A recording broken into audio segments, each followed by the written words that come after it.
Прежде чем перейти к более конкретному разговору, следует сказать о роли рук в исполнении на скрипке. Левая рука отвечает за звуковысотность. Как вы, наверное, знаете, на скрипке всего 4 струны: соль, ре, ля и ми. Поэтому неизбежно для того, чтобы извлечь какие-то другие ноты, мы пальцами левой руки сокращаем длину струны и получаем другие ноты. Правая рука отвечает за работу смычка. Это наше дыхание, если можно так выразиться. Это штриховая техника, фразировка.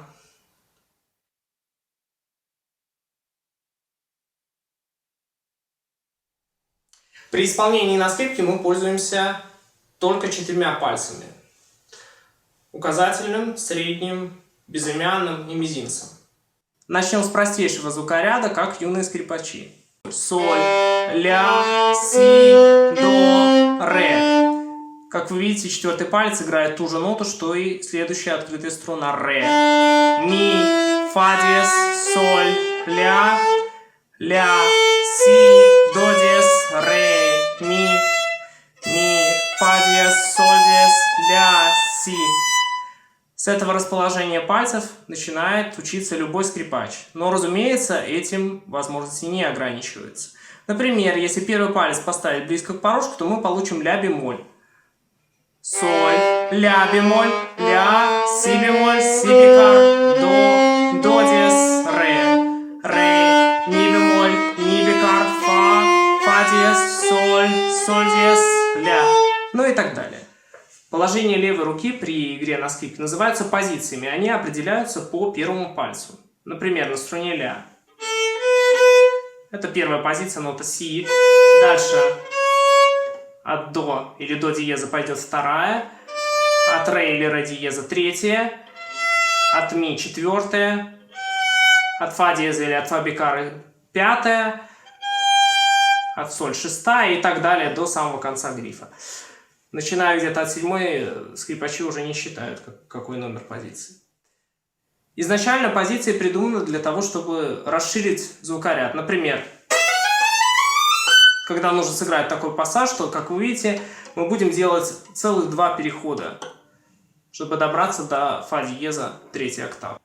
Но затем смены позиций стали использоваться и для других целей. Одна и та же нота на скрипке может быть сыграна разными пальцами и в разных позициях. Например, нота фа диез на ми струне, на ля струне,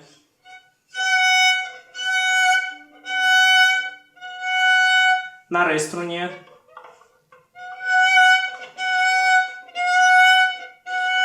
и на соль струне на самом конце грифа.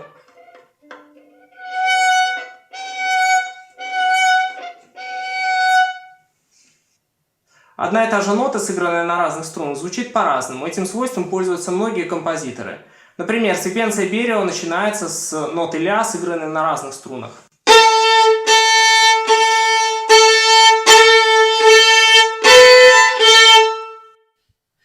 Не в 20 веке композиторы поняли, что 4 разные струны, 4 разных тембра.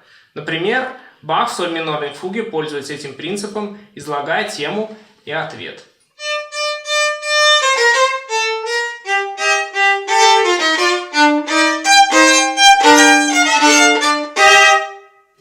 Тема звучит на струне ля, ответ на струне ре, и потом следующее проведение темы на струне ми. На скрипке, разумеется, возможно играть не только мелодию одноголосную, но и двойные ноты и аккорды. Немножко побольше расскажу об аккордах. Существует прямое и обратное расположение. На самом деле скрипачи об этом не задумываются, этот термин введен больше для композиторов. Тем не менее, прямое расположение, да, это наиболее удобное. Когда пальцы идут подряд, от первого и дальше. Например, ля мажор. Обратное расположение, когда более высокие пальцы, например, 4-й, играет на более низкой струне. Ну вот, например, ре минорное трезвучие. Традиционно считается, что оно менее удобное, но многие композиторы не стеснялись им пользоваться. Например, Чикона Баха – это энциклопедия аккордов в обратном расположении.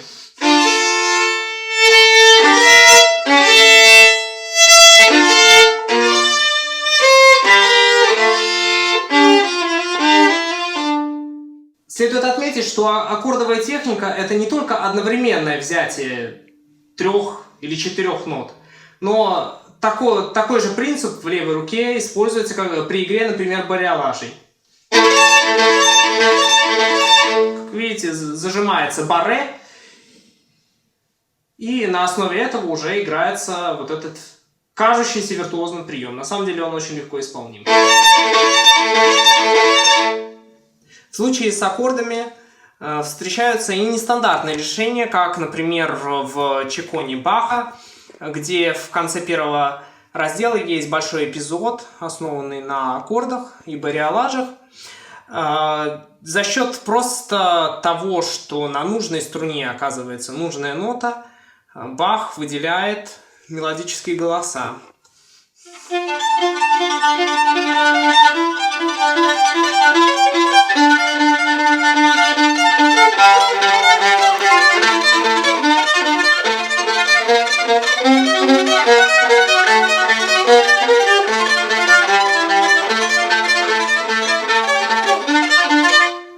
Благодаря таким решениям исполнителю не нужно ни о чем заботиться, кроме как точно сыграть текст, а нужные голоса выделятся сами. Прелесть струнного инструмента заключается в том, что наши струны непрерывны. Поэтому мы можем играть не только темперированно, но и гораздо более мелкие градации, то есть микрохроматику. Покажу вот ноты ре.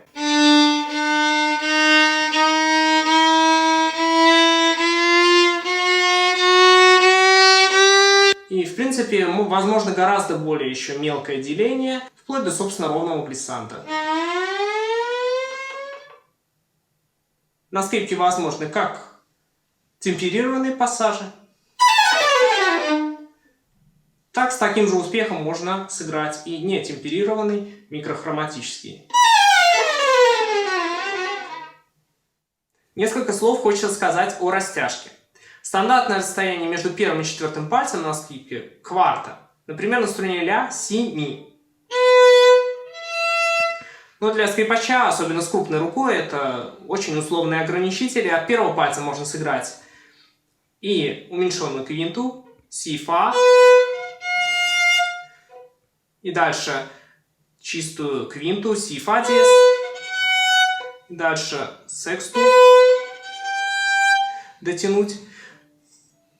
Ну, что говорить о высоких позициях, где расстояние меньше. Можно играть очень широкие интервалы. На этом принципе основана пьеса The Only Line Джорджа Апергиса. На этом же принципе основан 6-й каприз Паганини.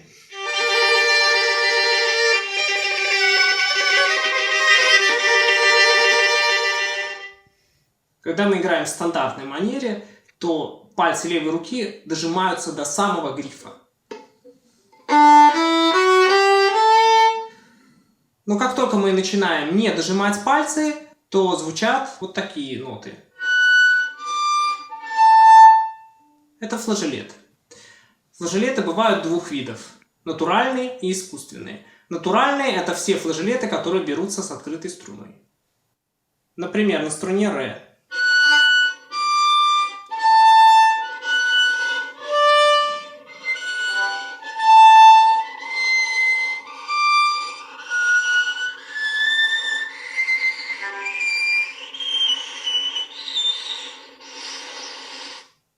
Искусственные флажолеты исполняются двумя пальцами. Одним пальцем струна зажимается, а другим мы легонечко касаемся струны. Они на скрипке бывают 3 видов: большетерцовые, квартовые и квинтовые. Возможны самые разные комбинации искусственных и натуральных флажолетов, двойные флажолеты, а также пассажи и бариолажи с их участием, как, например, в первом каприсе Сальваторе Шарина.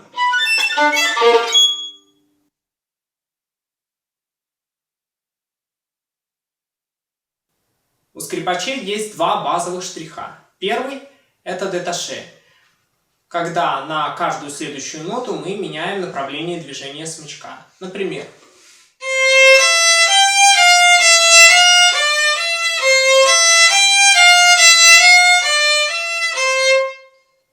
И второе — это легато, когда на одно движение смычка приходится несколько нот.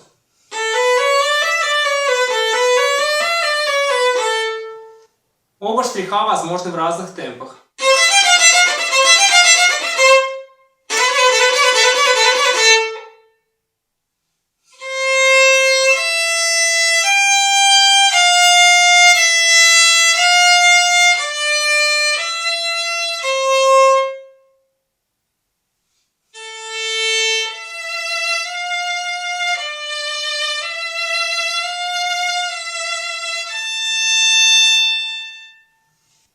Деташе и легато очень похожи тем, что в своей основе это певучие штрихи. Если же мы хотим играть отрывисто с остановками, то существует целое море скрипичных штрихов. Самый простой из них — это мортле. Игра лежачим смычком, без отрыва от струны, с остановками.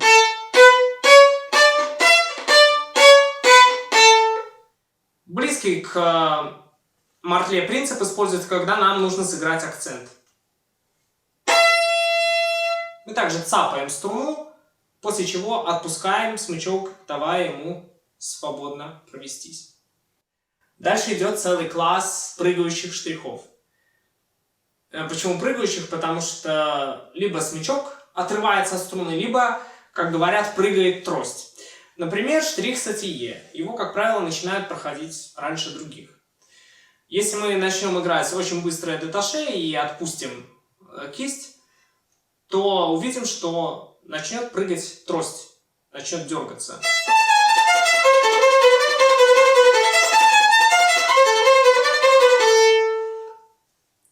Мало кто из скрипачей вам скажет, чем штрих сатие отличается от быстрого спиката. Но вот в медленном темпе сатие невозможен, зато есть медленная спиката, играется ближе к колодочке.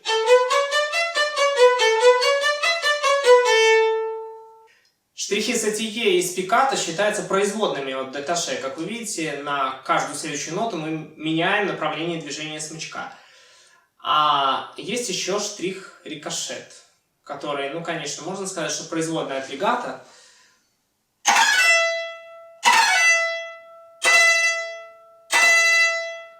Исполняется он в конце смычка броском смычка. Он может быть управляемый, а может быть неуправляемый. Мы можем за счет контроля кисти задать нужное количество ударов.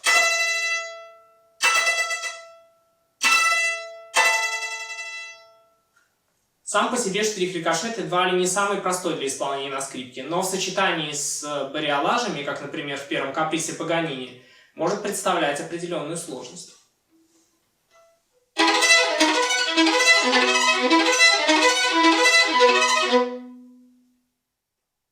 Далее, обращаясь в первую очередь к композиторам, хочу сказать о разнице в терминологии. Если вы хотите, чтобы скрипачи вас полюбили, скрипичная стаккато и, например, фортепианная стаккато — это штрихи разные. Скрипичная стаккато — это много нот с остановками, сыгранные в одну сторону. Штрих довольно редко применимый и в своем быстром варианте весьма виртуозный. Скрипичная стаккато бывает еще и летучим. При обычном стаккато смычок от струны не отрывается, а при летучем наоборот.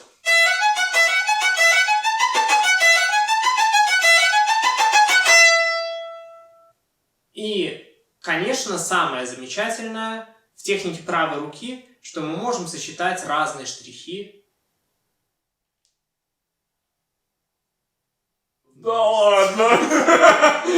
Чё? Помимо игры смычком, арко, на скрипке также возможна игра щипком, пиццикато. Пиццикато можно играть как правой рукой, обычно это делается указательным пальцем, так и левой рукой. При игре пиццикато левой рукой оно часто сочетается с пиццикато правой, либо со штрихом рикошет, который по звуку близок. Пиццикато левой рукой можно сочетать и с игрой смычком.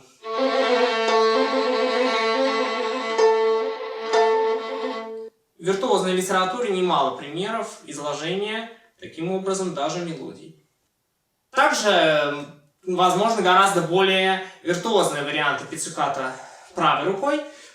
Ну, например, в подражании балалайке.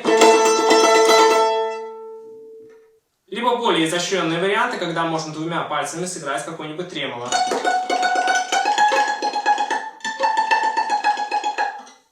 При условии, если вы будете исполнять пиццикато по диагонали, то возможно исполнение бариолажей. На этом основана целая вторая часть в сонате для скрипки и виолончели Равеля. Ссылка в описании. Рубрика «Вопросы из зала». Правда ли, что никто не любит играть в бартоковское пиццикато? Конечно, есть скрипачи, которые берегут свои струны, но в целом это достаточно не травматично. Единственное, что, конечно, на скрипке лучше всего оно звучит именно на нижних струнах, когда щелчок о гриф действительно слышный. А на ре-струне уже хуже. На ля еще хуже. И дальше в своей практике исполнительской я несколько раз встречался с тем, что композиторы пишут бартоковское пиццикато на ми-струне. Ну, можно его, конечно, и писать, но от обычного пиццикато оно ничем не будет отличаться по звуку, потому что просто струна очень тонкая и щелчка практически не слышно. Как можно сломать скрипку? Как можно сломать скрипку? На самом деле очень легко. Скрипка инструмент хрупкий. Даже вот деки, да, корпус сделанный из тонкого дерева. Кроме того, понятное дело, там струны тонкие, поэтому они гораздо больше подвержены какой-то деформации, чем, например, на виолончели. И гораздо легче их тоже порвать. Для некоторых композиторов, тем не менее, вот эта энергия крушения, разрушения становится сильным выразительным средством, как, например, для покойного Георгия Дорохова. Ссылка на его пьесу в описании. Как скрипачам объясняют обертона, и есть ли какие-то лайфхаки для запоминания, для объяснения не музыкантам? Скрипачам объясняют достаточно просто, потому что перед тем, как играть флажолеты, мы, как следует из предыдущего видео, учимся играть с сильным прижатием пальцев до самого грифа. Поэтому, собственно говоря, объясняется просто. Вот ты не дожми немножечко палец, у тебя зазвучит совершенно другая нота, зазвучит флажолет. Когда ты играешь, да, вот задача, собственно, добиться максимально чистого звука без какого-то очевидного призвука. Поэтому насчет запоминания для не скрипачей мне достаточно тяжело судить. Думаю, что это отдельная тема для разговора. Тут просто надо выучить, да, терцовые, квартовые и квинтовые флажолеты, чем они отличаются. Это есть в любом учебнике инструментоведения. Как музыканты в оркестре решают, за какой пульт сесть, и различается ли у пультов зарплата? Различается зарплата у концертмейстеров групп. А решает, как правило, все конкурс. Вот у кларнета есть пластиковая трость, а есть ли у скрипки смычок без органических волос лошадки? Ну вот, никакого заменителя на самом деле волосу лошадиному не придумали, потому что у него совершенно уникальная структура, вот если так разбирать, да, под микроскопом, это чешуйки, которые, если их наканифолить, они начинают гораздо лучше цеплять струну. Строго говоря, при сильном трении там канифоль, которая сама по себе смола, начинает немножко плавиться, и за счет этого происходит сцепление, и струна заводится. То есть, если в замедленной съемке смотреть, там много интересного можно увидеть в самом звукоизвлечении. Вот аналога не придумали, потому что это довольно сложная структура у волоса. А вот что касается трости, да, то есть карбоновая трость. Существуют карбоновые смычки из углеволокна, которые более, что ли, устойчивы ко всяким современным приемам звукоизвлечения, поэтому многие исполнители новой музыки их используют. Ну, например, если вам нужен пережим, если вам нужно какое-нибудь достаточно травматичное колленье, игра тростью, то с большой долей вероятности исполнитель новой музыки возьмет именно карбоновый смычок. У меня, кстати, его нету, я использую просто дешевый деревянный. Ну, примерно то же самое. Можно ли играть на скрипке медиатором? Можно, если вы предварительно купите скрипачу набор струн для этих целей, потому что большой достаточно риск все-таки струны порвать. Прием, который исполняется супер просто, но звучит виртуозно. Ну, про некоторые я уже сказал. Во-первых, вот эти бариолажи при прямом расположении пальцев.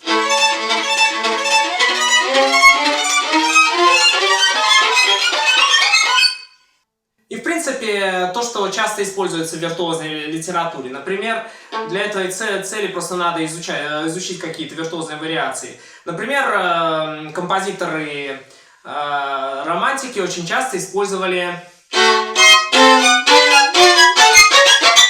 ход по уменьшенным септаккордам, потому что вот мы ставим, опять же, тоже барре, и дальше поехали наверх по этому барре, собственно говоря, очень удобный прием. Рикошет.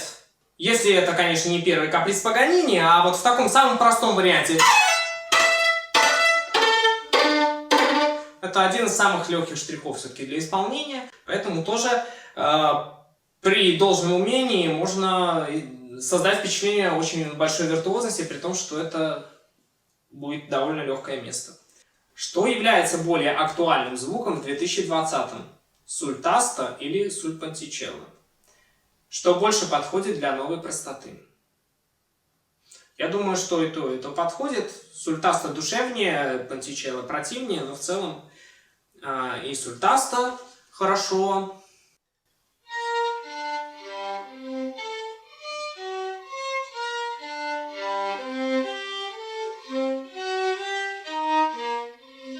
И пантичелло хорошо.